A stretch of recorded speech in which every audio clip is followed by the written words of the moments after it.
17 de julio del 2013, en sus palabras a la Asamblea Plenaria Ordinaria número 100 de la Conferencia Episcopal Venezolana, Monseñor Diego Padrón recordó los términos en que Monseñor Montes de Oca escribió 2 días después de su expulsión desde Puerto España, Trinidad, al entonces nuncio apostólico en Venezuela, Monseñor Fernando Chento. En el arreglo de mis asuntos deben hacer constar al gobierno que yo seré el mismo de siempre, que si 1000 veces se presentan las circunstancias que motivaron mi instrucción, 1000 veces diré lo mismo. El alboroto que han formado con mi sencilla instrucción confirma lo que yo he dicho tantas veces. Es necesario hablar claro en Venezuela sobre ciertos asuntos. Apenas llega a Trinidad, es bien recibido por las autoridades y él investiga dónde se encuentran las comunidades hispanoparlantes para ofrecerles su ayuda espiritual.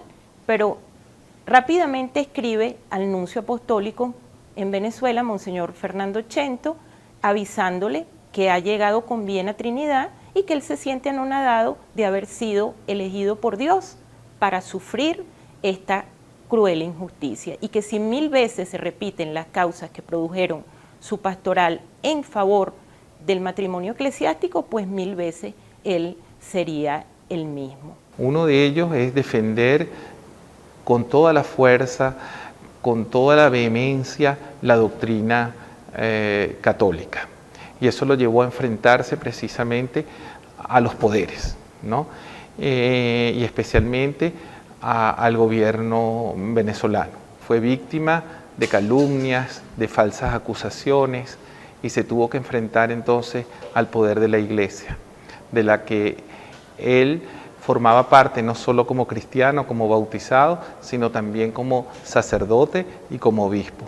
Él escribía en la prensa, y esto es un artículo que él escribe en relación al matrimonio eclesiástico, pero esa censura va más allá, no es solo el que escribe, sino también hay un conflicto de trasfondo con la Iglesia, porque en algo coincide la prensa de oposición con la prensa oficial, y es el anticlericalismo. Es decir, hay un marcado anticlericalismo en la época, tanto dentro de la prensa que se opone a Gómez, que prácticamente es muy inexistente, o sea, muy velada, pero también la prensa oficial, hay un marcado anticlericalismo. Es decir, ahí hay conflictos con la Iglesia. Sobre el conflicto que todo esto planteó con el gobierno, escribía Monseñor Lucas Guillermo Castillo a su hermano el 11 de marzo de 1930.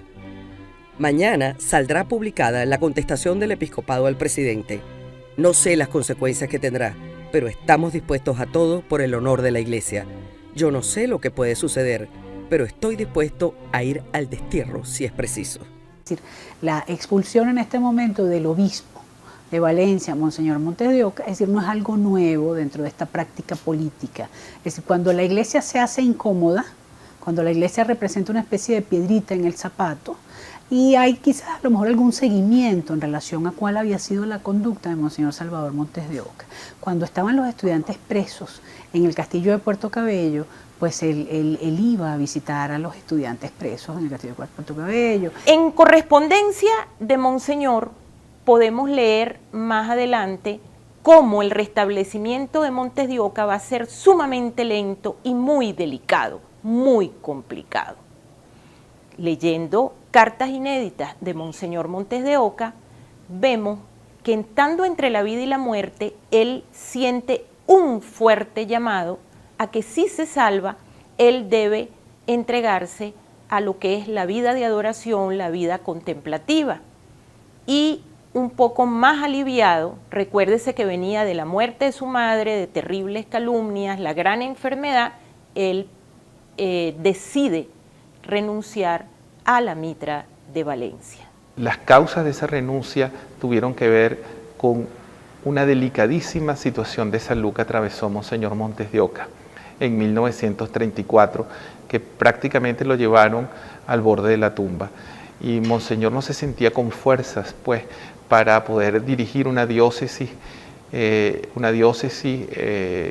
estaba a su cargo, una diócesis muy grande, con pocos sacerdotes, que era la diócesis de Valencia. Y esa es la razón fundamental por la cual Monseñor renuncia a su cargo de obispo de Valencia. El temor de no poder llevar a cabo sus labores como obispo en esas condiciones tan difíciles de salud. Él había salido ya muy decepcionado de toda su situación política y religiosa aquí en Venezuela, y él decide abandonar pues su rol como obispo, y por eso le presenta su renuncia al Papa para ya dedicarse a una vida más entregada a Dios en un monasterio. En un primer momento él pensó en una orden como los sacramentinos, que era una orden bastante estricta, pero luego Monseñor piensa en una vida mucho más austera y por eso pide entrar en el monasterio de los Cartujos de la Farneta, donde también estuvo el doctor José Gregorio Hernández como candidato para ser monje y sacerdote. Y es allí donde, bueno, él comienza su andadura como religioso en ese convento, dejando de ser obispo y acogiéndose pues a las normas del convento, del monasterio. Circunstancias de otra índole condujeron al nuevo obispo a Italia, donde terminó su periplo vital en 1944 bajo el régimen nazi. En Monseñor Salvador Montes de Oca tiene la Iglesia de Venezuela, como la de tantas otras naciones, su primer obispo mártir. Su causa, como la de Monseñor Arnulfo Romero en El Salvador, la retoma la Iglesia de Venezuela con vistas a solicitar ante la Santa Sede su beatificación y canonización.